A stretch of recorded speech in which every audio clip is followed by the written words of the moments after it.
Alhamdulillah pada kesempatan yang baik ini kita berkumpul di Sekretariat Forkani sebagai mitra kita yang ada di Kaledupa. Bersama-sama Alhamdulillah berkesempatan pada kali ini berkunjung ke Wakatobi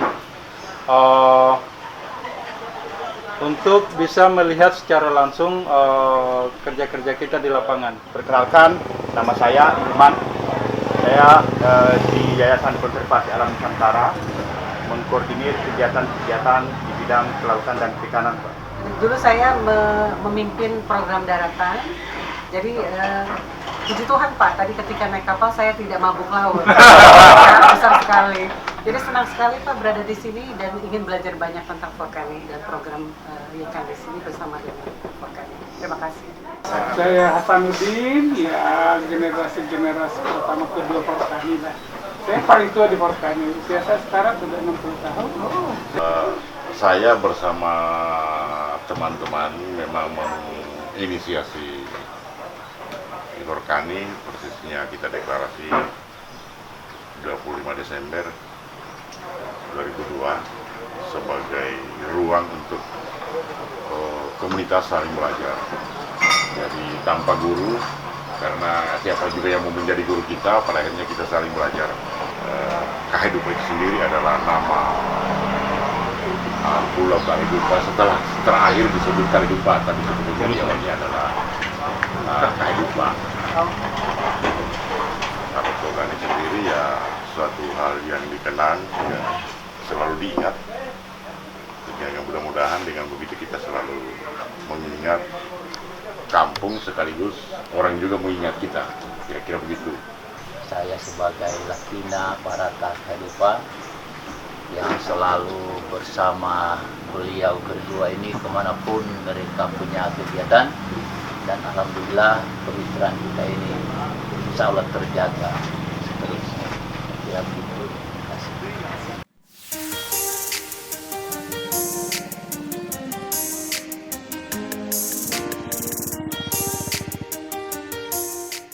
Pada kesempatan hari ini untuk bertemu langsung dengan Bapak dan Ibu untuk mendengar cerita pengalaman baik yang positif maupun tantangannya ya Pak ya, dan apalagi yang bisa kita lakukan bersama-sama ke depannya untuk menjadikan Kaledupa ini menjadi tetap nomor 1 di Wakatobi. Jadi itu saja Pak pengantar singkat dari kami semua. Sekali lagi terima kasih atas keramah tamahan dan sambutan hangat yang luar biasa. Terutama setelah ya kan tidak lagi join, terutama di akhir-akhir ini memang lebih banyak mainnya ke Forkani dan masyarakat hukum adat, dalam hal ini secara Parata Kaledupa yang paling dominan. Era pemerintahan Republik ini sebelumnya sebetulnya ada sistem yang kadang-kadang karena saya biasanya belak-belakan mengatakan bahwa sebetulnya minta maaf negara ini yang merusak sumber daya. Kaitannya dengan bicara pendekatan konservasi berbasis adat, ini bukan ranahnya TNC WWF di zaman awalnya mereka masuk ke Wakatobi. Jadi setelah pertemuan besar TNC WWF tahun 2004 yang melibatkan hampir semua stakeholder di Wakatobi, kemudian dilanjutkan di pertemuan tahun 2007 setelah kita sukses dengan proses revisorasi. Ada satu hal yang menurut saya itu juga saya ungkap di pertemuan itu, bahwa sebetulnya nelayan, perwakilan nelayan itu bukan nelayannya, tapi sebagai bagian dari masyarakat hukum adatnya. Ini yang selalu kita lupa kalau bicara joint program TNC di zamannya. Sehingga kebetulan tahun 2009 saya dengan Saleh itu mencuri uangnya TNC, sorry. Maksudnya ada uang yang kita alihkan untuk mempertemukan masyarakat hukum adat di Wakatobi. Karena apa, menurut kami ada Balai Taman Nasional, ada pemerintah daerah, kenyataannya penerimaan masyarakat terhadap isu dengan apalagi ilmunya TNC dengan MPA, Marine Protect Area, terus basis datanya harus pokoknya harus ilmiah semua. Sementara kalau bicara konservasi, orang dari dulu di zaman nenek moyang kami sudah bicara konservasi, walaupun judulnya bukan konservasi, tapi bagaimana hubungan manusia dengan alamnya, bagaimana kami tetap mendapatkan ikan besar, bagaimana pada saat ada hajatan adat masih punya ikan yang gampang ditangkap, itu dibangun sistemnya. Nah, ini kan yang tidak diakomodir dalam kebijakan-kebijakan kaitannya dengan konservasi versi pemerintah di zamannya. Dari pengalaman-pengalaman itu, apalagi di visi kami di Forkani sangat yakin bahwa mewujudkan kedaulatan rakyat dalam penggunaan sumber daya berkelanjutan, tapi bingkainya itu kearifan lokal. Meninggalkan kearifan lokal itu sangat-sangat teknis dan itu belum tentu mampu ditangkap oleh pengguna sumber daya ini.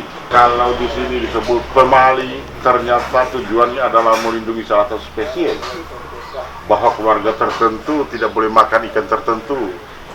Ini bagian dari konservasi. Ini adalah jujur baru, ya kan, atau zaman dulu disebut TNC. Nah, sehingga program pertama kita itu kan pemetaan yang melahirkan perbuk pengakuan terhadap masyarakat hukum adat Barata Kajupa. Menurut saya ini adalah karya yang luar biasa karena ya sesuai juga dengan apa yang terpatri di hati kami, bahwa ya kalau istilah saya, ilmu pengetahuan harus bekerja sama dengan masyarakat adat untuk menyelamatkan bumi. Tanpa itu bumi tidak akan terselamatkan.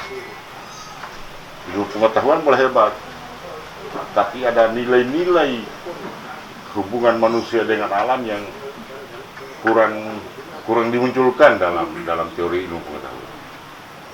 Yang kadang-kadang menurut orang-orang ilmuwan juga pendekatan adat ini tidak masuk akal, tapi itu realita bahwa dia bisa menyeimbangkan kehidupan manusia dengan alamnya.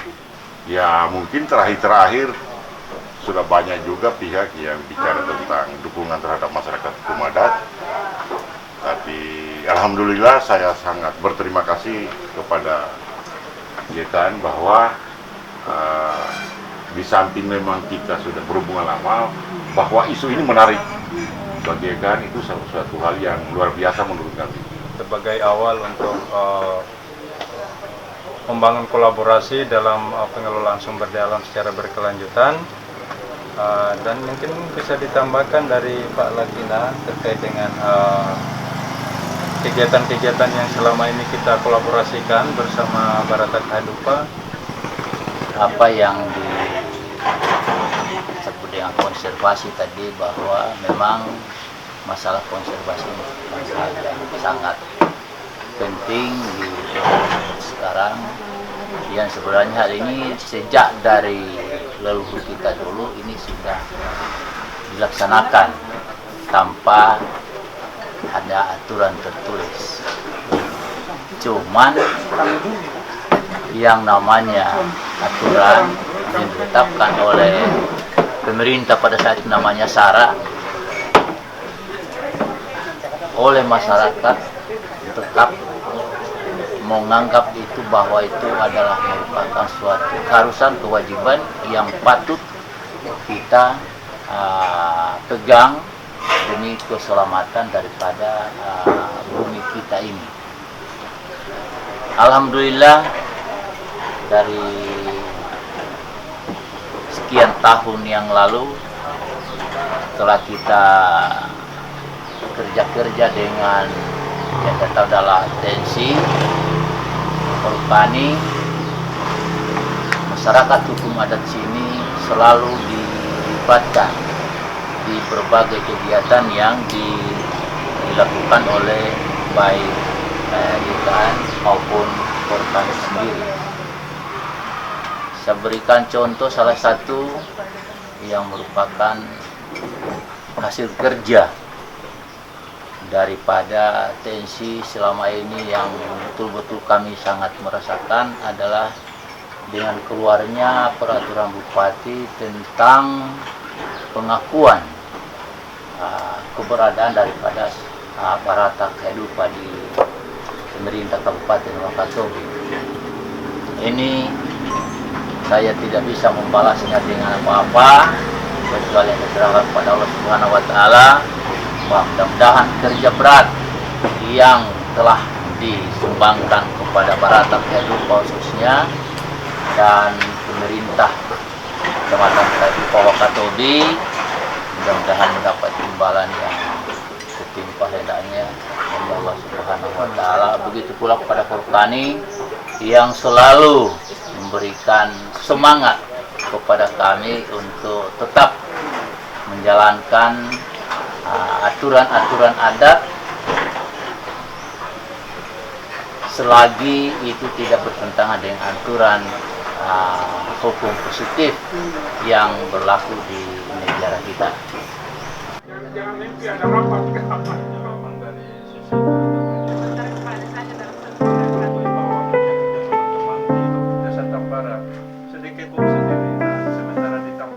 Kalau misalnya ada tambahan juga dari Pak Sanudin terkait dengan Desa Tampara dan pemerintah desa di sana dalam dukungannya untuk kegiatan-kegiatan kita di sana, mungkin bisa disampaikan.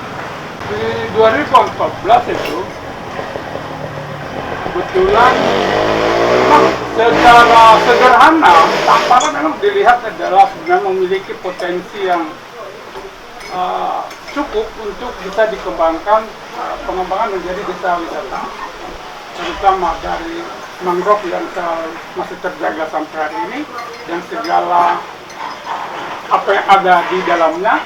Kemudian kondisi perkampungan juga masih lumayan asri karena nyaris rata-rata setiap rumah itu paling di bawah itu satu pohon per rumah, pohon ada di depan rumahnya. Ya masih nyaman lah orang jalan walaupun sudah berubah sedikit. Itu yang mendasari kenapa di RPJM itu sebenarnya sudah ada pengembangan wisata desa. Hanya secara detail karena saya sebagai pendamping penyusun RPJM pada saat itu belum memiliki pengetahuan. Berpikirnya nantilah ada orang pintar yang mampu mengembangkan itu secara khusus. Di perjalanan Arifudin, kami jalan-jalan, kemudian dari Siskonta juga pada saat itu sudah mengeksplor potensi yang ada. Di desa sebenarnya kami belum mampu berbuat apa-apa karena memang tingkat kesadaran masyarakat khusus untuk para wisata masih sangat rendah. Berpikirnya masyarakat itu pembangunan itu adalah bikin rebab beton, bikin jalan setapak, pengembangan yang lain itu menjadi nomor sekian ketika dana itu sudah ada sisa. Kapan dana desa ada sisa kalau memang porsinya kecil, apalagi pendanaan yang sangat banyak. Syukur alhamdulillah TNC datang mensupport pendanaan itu di membangun trekking 166 meter yang terbangun hari ini. Penguatan yang lain adalah penguatan kelompok pengelola wisata dan BUMDes yang memang pariwisata ini didorong agar menjadi salah satu unit usaha BUMDes. BUMDesnya sendiri juga belum ada. Ada sih tapi tidak bergerak. Ya, karena pengaruh undang-undang juga sih bahwa penetapan pengurus BUMDes itu ditetapkan melalui musyawarah desa, itulah yang diikuti. Maka ketika orang-orang terpilih di dalamnya, orang-orang sebenarnya tidak siap mengelola BUMDes dan memang tidak punya kemampuan untuk mengembangkan usaha BUMDes. Ini mandek 2 tahun. Syukur alhamdulillah diterima juga oleh semua pihak pengurus yang kami tetapkan. Kami baru tahap pendampingan, baru 2 kali ya pendampingan di penyusunan bisnis analisa bisnis apa saja, dan itu sudah termuat dalam anggaran dasar dan anggaran rumah tangga BUMDes. BUMDes belum bisa berjalan karena memang baru diaplikasikan penyertaan modal dari desa 2020. Itu saya alokasikan 100 juta. Jadi mempengaruhi orang itu adalah kita tidak akan pernah bergerak ini tunjangan dan honor kalau hanya mengharap dari APBD kabupaten dalam bentuk ADD. Satu-satunya jalan untuk bisa menaikkan ini harus ada BUMDes yang optimal untuk mendapatkan keuntungan sehingga secara langsung akan PADD seakan ada di sana. Kelompok-kelompok wisata di Wakatobi itu belum memberikan nilai tambah buat mereka untuk bekerja secara penuh ke wisata karena kebutuhan pariwisata, masyarakat pariwisata di masyarakat Wakatobi lah, bahwa wisata pariwisata itu belum menjadi kebutuhan pokok, masih sampingan-sampingan. Kalaupun ada yang keluar dari pantai kemana itu biasanya di akhir-akhir mau tahun baru atau mau libur anak sekolah, namanya tamasa ya, belum wisatawan lah, tamasa, karena mereka datang dengan bekal airnya, datang dengan bekal makannya dan segala macam, sehingga masyarakat di objek itu pasti tidak dapat manfaat apa-apa. Dapat sampahnya. Hambatan kami di sana bahwa desa sangat minus di penerimaan kapasitas juga. Bayangkan perangkat desa dan Kopasek itu tidak ada yang bisa mengetik di laptop. Manual semua pakai tangan, sehingga memang kami kesusahan untuk ya apa yang harus ditulis itu ya kami sendiri itu.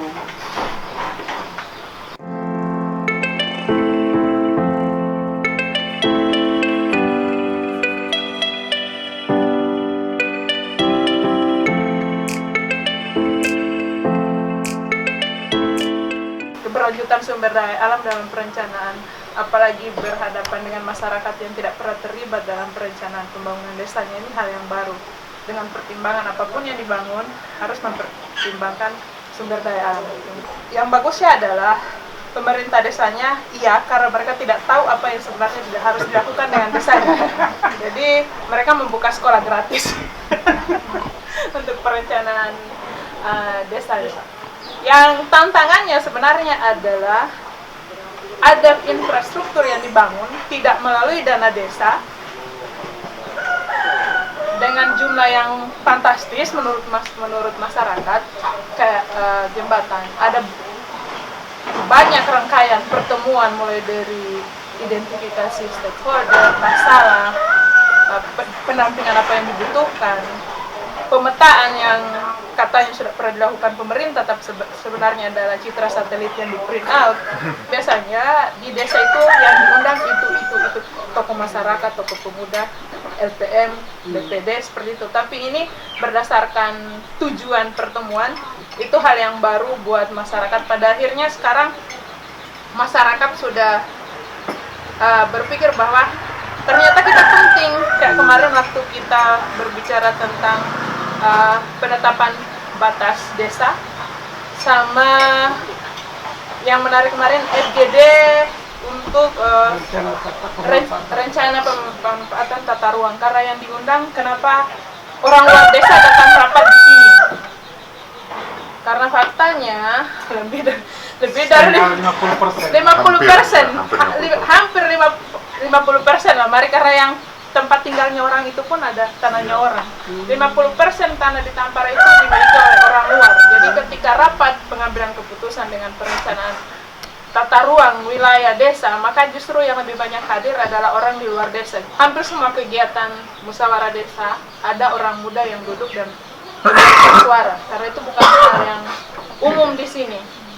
Tidak ada orang muda remaja yang duduk dan angkat tangan atau terlibat dalam pelatihan di desa, tidak. Hanya di Tampara itu dilakukan.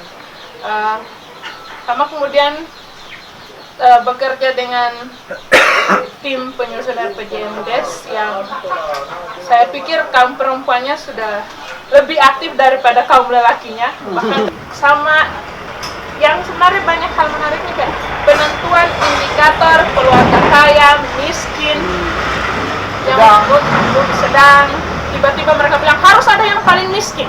Yang paling miskin itu adalah janda, cacat, tidak punya suami. Ibu-ibu yang menjelaskan, oh itu untuk kita di desa supaya kita tidak berkelahi, bantuan PKH, kayak begitu. Jadi kita sudah bisa tahu kalau ada bantuan di desa itu dulu yang dikasih. Jadi ketika mereka paham, kita berpikirnya bodo amat lah dengan yang di atas, masyarakat tahu tujuan apa yang pertemuan. Dengan kondisi, Ya, setiap pertemuan di Tampara itu hanya satu catatan. Perencanaan Desa Tampara tidak akan selesai tanpa musyawarah desa. Jadi jangan berharap RPJM Des kalian selesai karena ada program sigap di sini. Tidak ada satu keputusan di program sigap tanpa musyawarah desa.